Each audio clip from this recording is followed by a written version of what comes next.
Chegamos ao terceiro tópico da nossa lição desta semana, onde estamos aprendendo sobre o elo quebrado. Uma lição que vem dando continuidade à lição que estudamos na semana anterior, que falou sobre os 3 primeiros animais mencionados em Daniel capítulo 7. Essa lição estamos estudando sobre o 4º animal. Nesse terceiro tópico vamos aprender sobre a besta blasfemadora. Vamos entender mais sobre quem é esta besta blasfemadora, ou quais foram as blasfêmias proferidas por esta besta.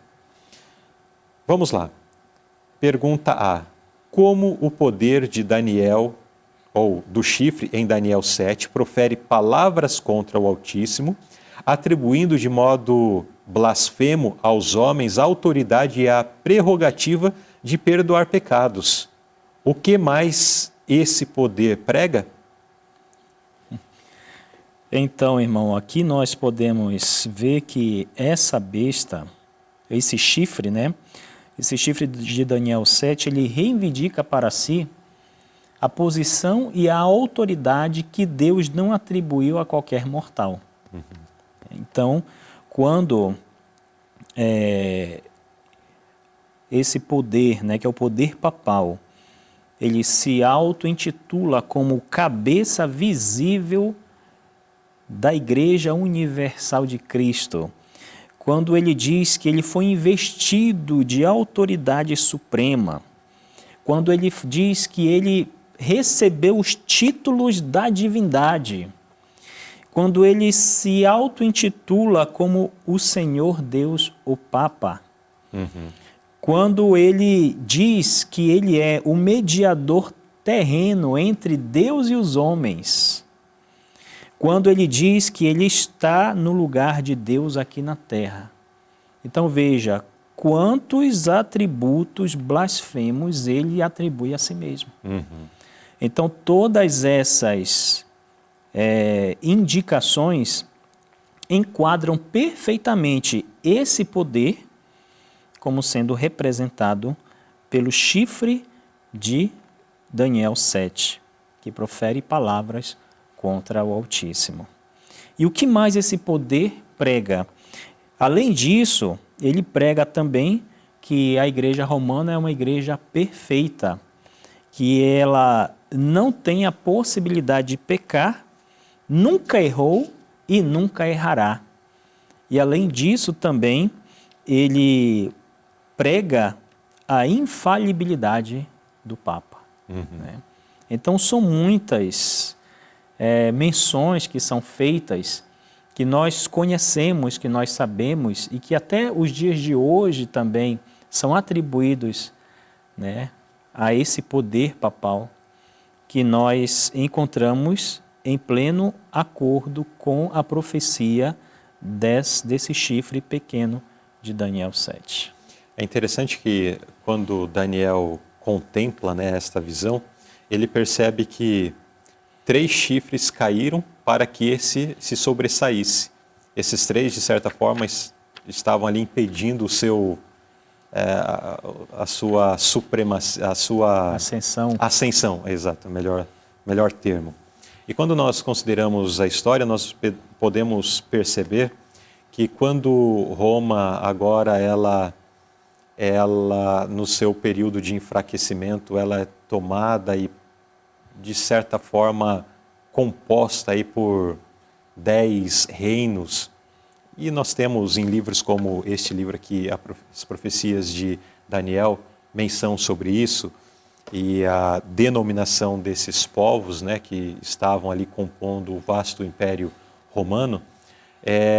Mas existiam dentro desse contexto reinos que estavam compondo ali o Império, que não aceitavam a ação do bispo de Roma. E esses reinos, finalmente, eles foram abatidos, e aí nós temos, dando nome às peças, os érulos, os vândalos e os ostrogodos sucumbindo, para que finalmente, então, ali em 538, o poder, nós vamos ver mais para frente a questão da data, mas já mencionando aqui, em 538, iniciando esse período de supremacia do poder papal. porque esses reis que inclusive tinham uma vertente teológica diferente da vertente teológica romana, que eram atrelados ao arianismo, que teologicamente daí já é uma vertente, inclusive, que não aceita a plena divindade de Cristo e assim por diante. Mas a ação desses reis faziam que, não permitiam, né, que o poder papal então se desenvolvesse de uma forma ampla. Mas quando eles foram derrotados, e aí houveram algumas batalhas e lutas, enfim, quando eles foram derrotados, daí o poder papal iniciou a sua ascensão, né?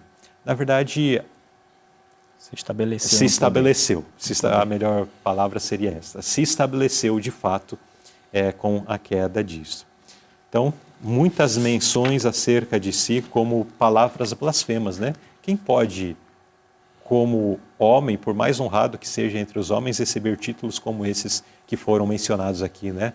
Títulos que o apresentam como representante de Deus ou mesmo como Deus, né? O Senhor Deus, o Papa.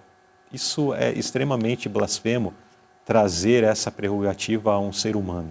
É blasfemo tanto para aquele que deseja receber essa honra, como também é blasfemo daqueles que aceitam dar essa honra a um ser humano, a uma criatura, né? Então, são pontos marcantes na história e que prevalecem até os nossos dias e prevalecerão até que finalmente esse poder será destruído. Vamos à pergunta B.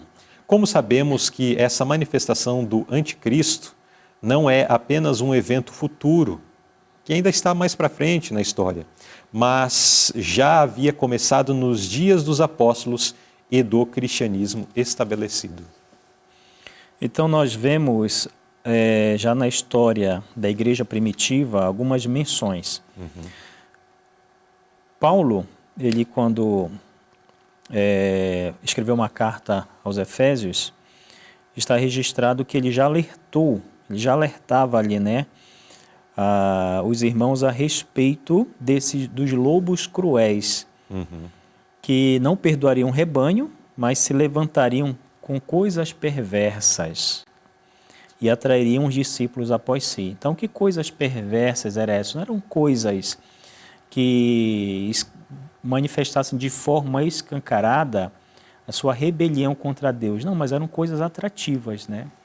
Eram propostas atrativas, tanto que atraía discípulos, né? As pessoas se uniam, aceitavam, né, essas teorias, né, ou essas falácias. E nós vemos também João falando ali na sua primeira epístola que também ali o espírito do anticristo já estava se manifestando, né, no meio deles. E por fim, Paulo falando aos Tessalonicenses, na sua segunda carta, ele é mais específico.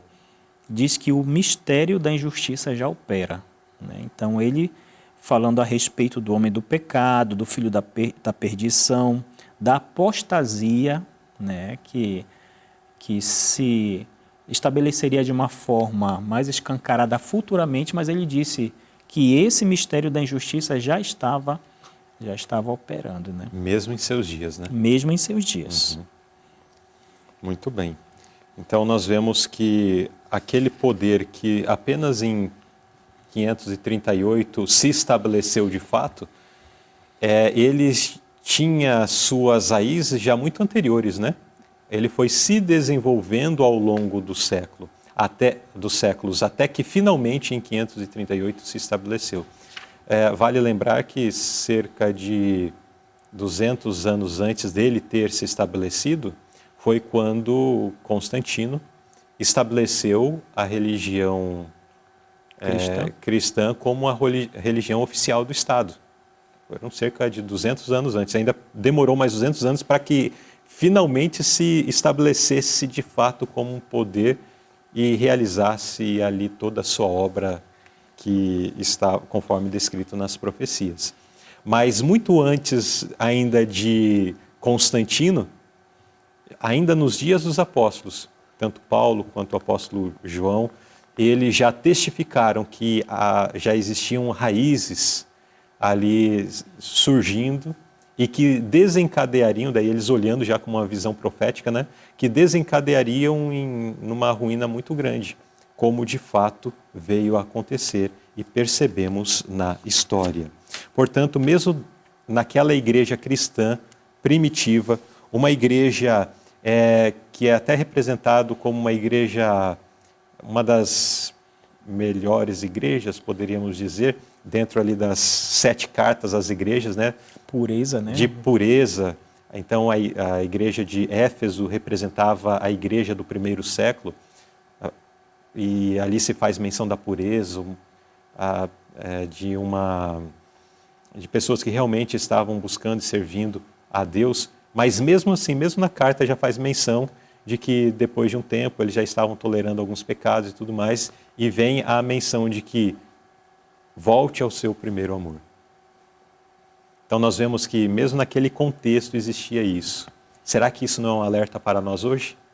Num contexto onde os apóstolos não estão entre nós, num contexto onde a secularização é avassaladora, onde o mal, o pecado está em cada esquina, precisamos ter muito cuidado. E não apenas o mal e o pecado em cada esquina, né, mas tantas ideias equivocadas em relação ao assim diz o Senhor, que são propagadas em púlpitos por pregadores diversos.